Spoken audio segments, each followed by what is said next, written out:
You know, it's really kind of wild when you think about it. Like basketball, it's this global sport. Everybody loves it, right? But Yeah. the whole experience, the vibe courtside, I mean, if you're watching a game in Chicago versus like Cologne, Germany, it's just, Totally. it's a whole different thing energy-wise. The strategies you see, even the rule book has its own, regional flavor. Absolutely. It's fascinating. So, Yeah. And that's what we're diving into today, kind of yeah, peeling back the layers on those key differences you see between basketball in America versus over in Europe. love it. We've got a lot to unpack. Yeah. We've got some insights from a scout who's worked internationally. We've got some really great points from a couple of European professional coaches. Oh, cool. We found some really lively fan debates on Reddit and, gotta love YouTube.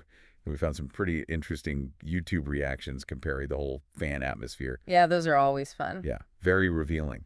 So we're going to be looking at everything from playing styles, tactics, Okay. the rule book itself, Uh-huh. fan culture, Yeah. how players are developed, The whole 9 yards. the whole thing. Yeah.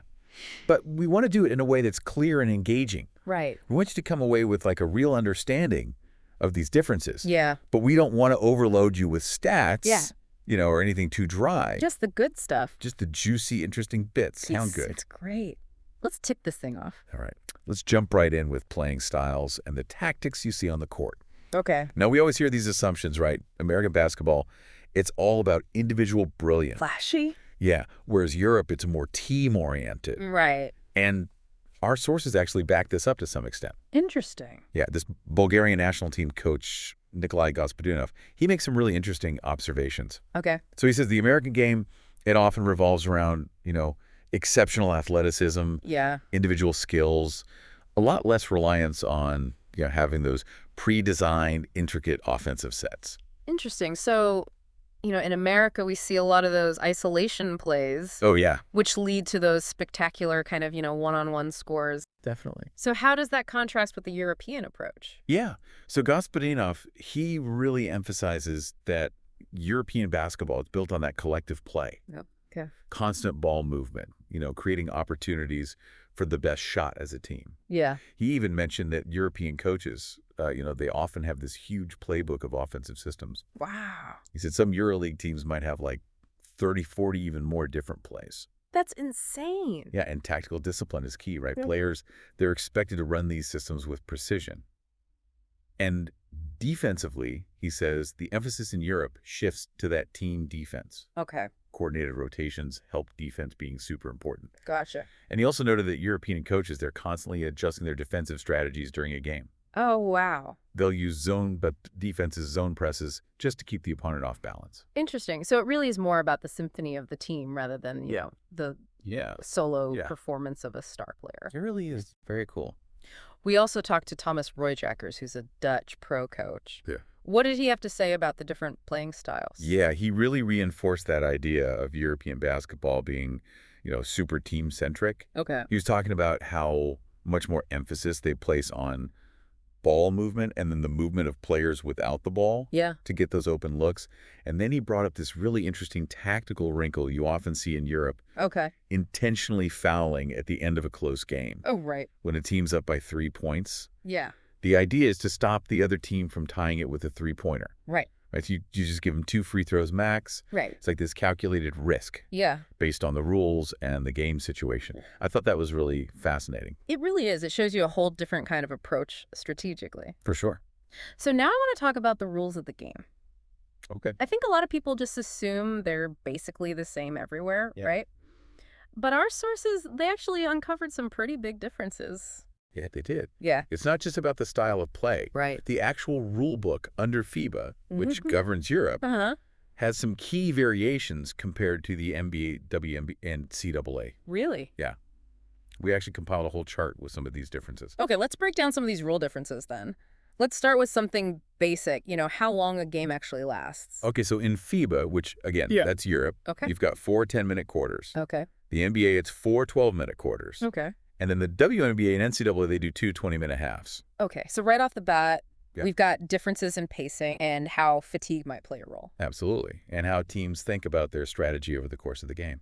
Right. What about the shot clock? That's always a nail-biter at the end of a game. Yeah, totally. Yeah. So FIBA uses a 24-second shot clock, which resets to 14 seconds after an offensive rebound. Okay. NBA, also 24 seconds. Right. But it resets to the full 24 after an offensive rebound. Gotcha. WNBA, they use a 30-second clock, which resets to 20. NCAA men's 35 seconds resets to 20. And NCAA women's is 30 seconds resetting to 20. So that can really affect the pace Big and time. what kinds of plays you can even run. Absolutely. Yeah. Now, that 8-second backcourt rule, Okay. is that's the same across the board. Pretty consistent FIBA NBA. Okay. 8 seconds to get the ball over half court. Okay. WNBA and NCAA, Mm-hmm. to give you a little more breathing room, Yeah. 10 seconds. Okay. So a little variation there. What about the court itself? Is there much difference in size? Difference is actually pretty small, but FIBA courts are a bit narrower and a tiny bit shorter. Okay. 91.9 feet by 49.2 feet versus the standard 94 by 50. So that could affect spacing driving lanes, especially in a tight game. For sure, yeah. Now, the three-point line, Yeah, that's a big one. that's huge for storing in strategy. For sure. So in FIBA and the WNBA, the three-point line's closer. Okay. It's 20 feet and 6.1 inches. Okay. And the NBA and NCAA men's, it's further out, Right. 23 feet and 9 inches. NCAA women's is in between at 20 feet 9 inches. Gotcha. So that closer line in FIBA and the WNBA, it really encourages those three-point attempts. Yeah, definitely. And it changes how the defense has to play, too. Oh, absolutely. Yeah. Now, for fouls, Yes, you don't want to foul out of the game. no, you don't. So in FIBA and NCAA, 5 fouls, and you're out of there. You're on. NBA and WNBA, they let you get away with a little more. Right. 6 fouls, and then you're done. Okay. So a little bit more physicality allowed. What about referees? How many are usually calling the game? FIBA, they typically use 2 refs. Okay. NBA and WNBA, they use 3. Okay. NCAA, you'll see both systems, Okay. depending on the game. I always thought the basketball itself was standard. You would think, right? But it turns out It's not. that even the ball is different. Yeah, even the ball. So FIBA, they have specific rules for men's and women's games. Right. For men, it's a maximum circumference of 30.7 inches. For women, it's 29. Okay. NBA ball max circumference is 29.5 inches, weighs 22 ounces. Gotcha. WNBA slightly smaller, 29 inches, 20 ounces. Yep. NCAA men's ball, 30 inches, also 20 ounces. So even those little variations can affect how the ball feels, Oh, absolutely. how you grip it, how you shoot. Totally, your whole ball handling. And don't forget who makes those official game balls. Right. So Spalding, they've been the NBA's go-to forever, but they recently switched to Wilson, Oh. who also supplies the WNBA and the G League. Interesting. Over in Europe, it kind of varies by league, but FIBA usually uses molten balls.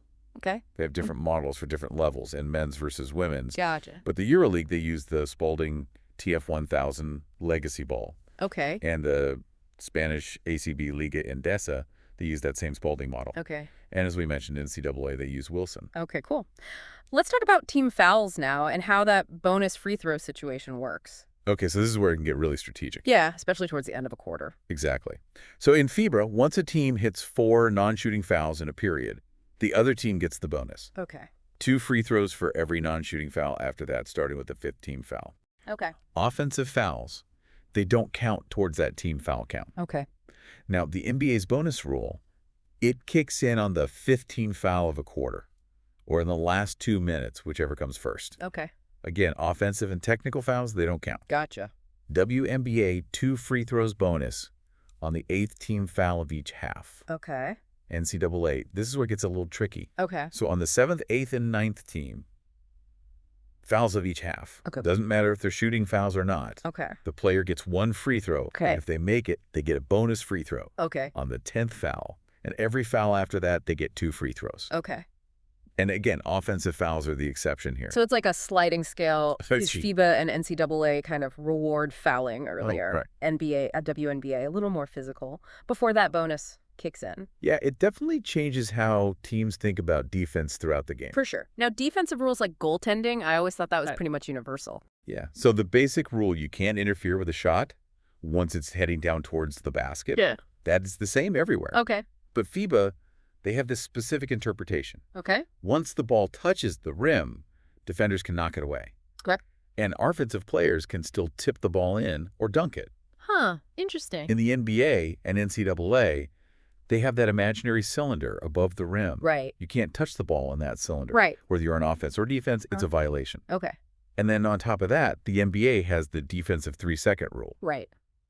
Defenders got to be actively guarding someone in the paint for at least 3 seconds. Okay. Or it's a violation. Right. You don't see that in FIBA or NCAA.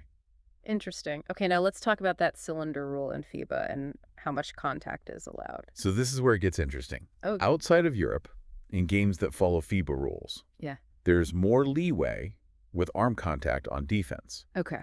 But in Europe itself, defenders really have to use their legs to stay in front of their man. They can't use their arms as much to slow him down. Gotcha. It's all about avoiding those fouls. So that must be a big adjustment for American players going over to Europe. Huge. Yeah. Yeah, they got to resist that instinct to reach in or use an arm bar, you know. Right. They'll get called to a foul real quick in Europe. And what about traveling?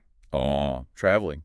Yeah. Seems like there's some variation in how that's called, too. Big time. And the pivot foot, that's where American players can get really tripped up. Okay. So if you catch the ball with both feet on the ground and then step with one foot, yeah, you got to start dribbling before you lift that second foot, your pivot foot. Okay. If you lift that pivot foot before dribbling, it's traveling in Europe. Gotcha. Even though it's pretty common in the NCAA. Interesting. And it's the same deal when you're in transition and catch a pass. Yeah. Got to establish your pivot foot and then dribble before that second step. Okay.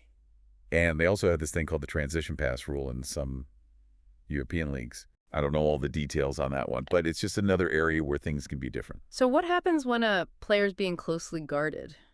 FIBA has this rule called the closely guarded player rule. Yeah, okay. If you've got the ball and a defender's within a meter of you, you've only got 5 seconds. Okay. 5 seconds to either pass the ball, start dribbling, or shoot. Wow, that's not much time. Nope. If you don't do one of those things within 5 seconds, it's a violation turnover. Wow. Okay. And even throwing the ball inbounds is different in FIBA. Oh, really? Yeah, at the start of every quarter except the first one. And in overtime, the player throwing the ball in, they have to stand with 1 foot on each side of that center court line. Okay. And they can pass to the front court or the back court. Interesting. Okay, we've covered a lot of ground on these rule differences. We have. Now I want to switch gears and talk about how young players are developed in America versus Europe.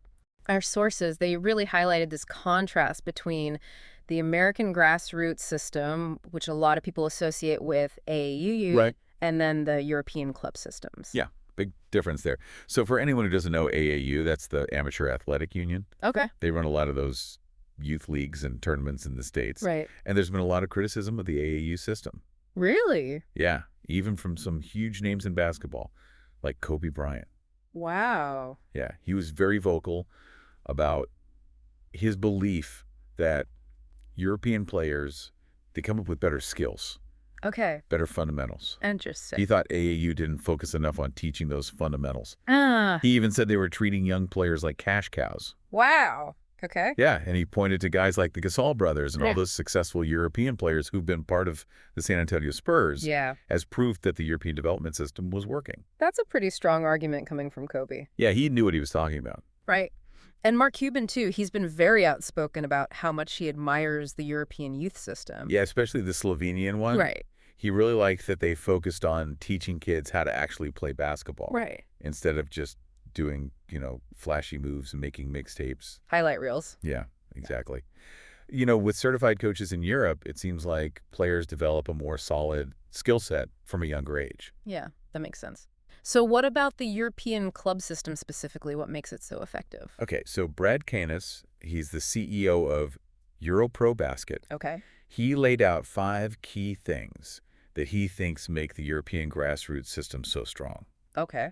First, in Europe, coaches have to get certified through their national federation. Okay, so there's like a standard. There is, yeah. Second, there's this standardized coaching curriculum that the federation sets. Gotcha. So every coach at every level is teaching the same fundamentals. Okay, that makes a lot of sense. Third, you've got these sports directors at the clubs. Their job is to make sure the coaches are doing a good job and that the players are developing the right way. Cool, so there's accountability there. Absolutely. Fourth, clubs can actually hire and fire coaches based on how they're doing. Wow, so they're really invested in maintaining a high standard. They are. And fifth, and this is a big one, young players in Europe, they get to play on multiple teams within the club. Oh, wow. They play with their own age group, they play with older age groups. Okay. And they even get to practice and sometimes play with the pro team. That's incredible. And is Luka Doncic. He's a perfect example. Right. He was playing with Real Madrid's second team and then their top team. at a super young age. Wow, that's amazing. Yeah. So you see, it's a very structured system, very integrated. Much more so than what we typically see in America. Yeah. Connis was saying that in the U.S., sometimes youth coaches are just parents Right. or relatives who volunteer. Yeah. They might not have a lot of basketball knowledge. And because there isn't that standardized coaching and certification across the board, Yeah. some kids might develop bad habits or miss out on learning certain fundamentals. That makes sense. In Europe, you've got that certification system. It's like a safety net. Exactly. It guarantees a certain level of quality coaching. Right. And if a coach isn't performing, they can be replaced pretty easily. Gotcha. Now, to give you an idea of how serious these European coaching certifications are, Okay. Candace talked about the Spanish system. Okay. It's got 3 levels. Each one takes about a year. Wow. You got to write essays, take exams, attend clinics, get actual coaching experience. That's intense. It is. By the time you reach the top level, it's basically like having a bachelor's degree in coaching. That's wild. Yeah. And then, like we talked about before, European players get to play on all these different teams within their club, Yeah. with different age groups, even at the pro level. Yeah, they get exposed to so many different styles of play. It's like a fast track to development. It is. It builds confidence, too, Mhm. Yeah. for sure. Okay, so now let's shift gears and talk about the environments and facilities that players experience in these 2 different systems. So Thomas Royjackers, he actually talked about some of the challenges that players face when they move over to Europe, Okay. especially if it's their first time playing outside their home country. Right, It's not just the basketball itself. right. It's a new language. Mm. It's maybe a new time zone, Yeah. a whole different culture, different weather, food. Yeah, even just like everyday things. Totally. Even the shops are different. Yeah, that's a big adjustment. It is. He said it's really important to have that growth mindset, Yeah. embrace the fact that different is just different, Yeah. not better or worse, just different. I like that. And what about the facilities themselves? Yeah, so he pointed out that European facilities, they're often a lot more basic Okay. than what you see in the U.S. Okay. Like in America, you've got those state-of-the-art facilities. And in Europe, a lot of the gyms are owned by the government. Okay. Or the city. Yeah. They're multi-purpose spaces. Okay. Schools use them. Different sports clubs use them. Right. So that means limited gym time, Oh, yeah. shared locker rooms. Right. You might have like a bunch of different court lines painted on the floor for different sports. So not always ideal. No. But his advice to players was to just make the most of what you've got. Right. He did say that there are some exceptions. Yes. No. He mentioned La Carrera del Bosquet in Valencia. Okay. That's considered the biggest and most advanced basketball facility in Europe. Wow. Even Rick Pitino was impressed by it. So maybe we'll see more facilities like that popping up in the future. I hope so. It seems like European players sharing those spaces, having limited court time, Yeah. it might make them more efficient in practice. Okay. They got to make every minute count, Makes sense. which is different from what you see in America, where there are often a ton of resources available. Yeah, very different situations. Okay, so this leads us to a really interesting comparison that the European club system versus the American university system. Yeah, both can be great pathways for development. Right. Brad Canis, he was actually really complimentary of the U.S. university system. Oh, Yeah, he talked about how extensive the coaching staffs are in NCAA Division I programs. right. You've got offensive coordinators, Yeah. defensive coordinators, Yep. guys who specialize in player personnel, Yeah. skill development, scouting, recruiting. Yeah, it's a whole operation. It is sometimes 7 to 10 coaches or even more. Wow. And he was really impressed with the strength and conditioning programs in U.S. colleges. Right. They really push those players. Yeah, Test their mental toughness, their character, build that strong work ethic. absolutely. And the resources that college players get, the trainers, the recovery equipment, the supplements, Yeah. that often surpasses what a lot of pro clubs in Europe can offer. Really? Yeah, even some Division II and Division III schools have better resources than some pro teams over there. Wow, that's surprising. And of course, you can't forget about those die-hard college basketball fans. They're lifelong loyalists. Yeah. Huge booster programs, Yeah. massive arenas. Yeah, 20,000 plus sometimes. Amazing. And you've got national TV coverage. That's a great experience. It is. But like we talked about before, that European club system, Mhm. it gives young players that chance to develop alongside their peers. Right. And then they get to compete against those older, more experienced pros. Yeah, that's a huge advantage. It is. Now, Thomas Royjackers, he added that European teams, they're not all created equal. Okay. Some are fully professional. Okay. Some are semi-pro, Okay. which means some players on the team might have other jobs or they might be going to school. Interesting. So you could have guys who are, working a 9 to 5 Yeah, and then playing pro ball at night. exactly. And he said that often the foreign players are the only full-time pros, even on those semi-pro teams. Okay. But everyone is still expected to be professional Right. on and off the court. Makes sense. He also explained that these European clubs, they're usually independent, Okay. not connected to any schools. Okay. And they might be part of like a bigger sports organization. So one organization might have a soccer team. Yeah, Basketball team. exactly. A volleyball team. Yeah. That's really different from the American system. Totally different structure. So what about the length of the season? Are those the same? Not even close. Uh. Thomas Royjackers said the European season is way longer. Oh, wow. Preseason starts in August, Okay. and depending on the league and how far a team goes, it can last until June. That's a grind. It is.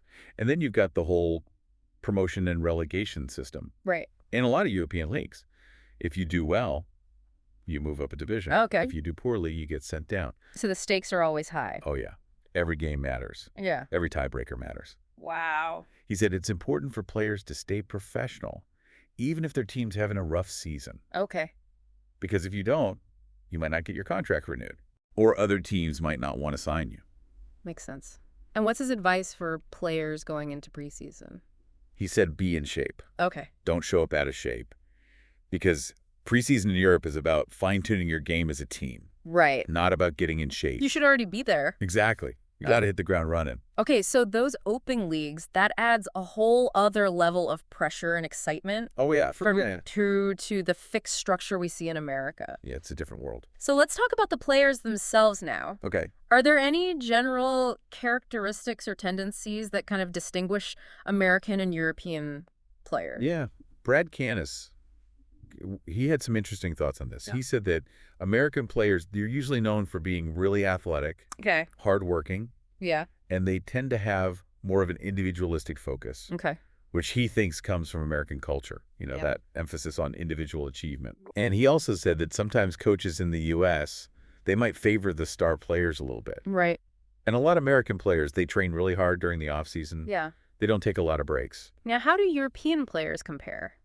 So he said that European players, they're usually known for having a high basketball IQ, Okay. strong technical skills, Okay. and they're more team-oriented. Okay. He thinks that comes from the more family-oriented culture in Europe, Right. where the team is always more important than the individual. Yeah. He also mentioned that a lot of European players, they go to college while they're still living at home Oh, wow. with their parents, sometimes until their mid or even late 20s. That's different. It is. And they usually take longer breaks during the off-season. So maybe they come into the season a little more refreshed. Maybe so, yeah. Interesting. So we've got these differences in, individual drive versus team mentality. Yeah. And maybe that reflects those broader cultural differences and life experiences. Yeah, for sure. Okay, now what about responsibilities outside of basketball? Are there things that European pros have to do that American players don't? Yeah, Thomas Royjackers talked about this. Yeah. He said, depending on the club, European pros might be asked to coach youth teams Okay. or run clinics for kids. That's cool. It is. It's a way for them to give back to the community Yeah. and get some coaching experience. Right, which is valuable if they want to coach after they're done playing. Exactly. Yeah. And he compared that to the college experience in America, Right. where players are focused on school and basketball, Yeah. and they're not getting paid. Right. In Europe, it's your job. Yeah. You're getting paid. It's a business. It is, but you also have those extra responsibilities. Right. He also said that pro players in Europe have to be a lot more independent than college players. Yeah, they don't have as much support staff. Right. They got to manage themselves. Be a pro. Exactly. He said learning to be a good pro Yeah. is crucial for keeping your job. Right. It's about fitting into the team's style. Okay. Being healthy, Yeah. behaving yourself, Right. being a good role model. So it's the whole package. It is. Yeah. It's not just about what you do on the court. Okay, so let's talk about something that gets fans really fired up the atmosphere at the games. Oh, yeah. Our sources, they painted this stark contrast between the NBA fan experience and the European fan experience. Huge difference, yeah. Especially in the EuroLeague. Right. The Reddit threads and YouTube videos, they really brought that to life. Okay, so what were people saying on Reddit? So this one user, Anna Lamus, they pointed out that the EuroLeague season It's structured differently. Okay. Teams play fewer games each week, Okay. so every game feels more important. Right. Which leads to more energy, more intensity on the court and in the stands. Interesting. And then this other Reddit user, Chris Alings, he's a Warriors fan. Okay. He went to a Žalgiris Kaunas game in Lithuania, and he said it was incredible. Wow. He felt like the EuroLeague games were more competitive, more closely contested, and a bunch of people were saying how amazing the Žalgiris fans are. Oh, yeah, I've heard that. Super supportive no matter what. Cool. So there's this feeling that every EuroLeague game matters. Yeah. Because there are so many teams fighting for those playoff spots. Exactly. And that just translates to a more intense fan experience. Absolutely.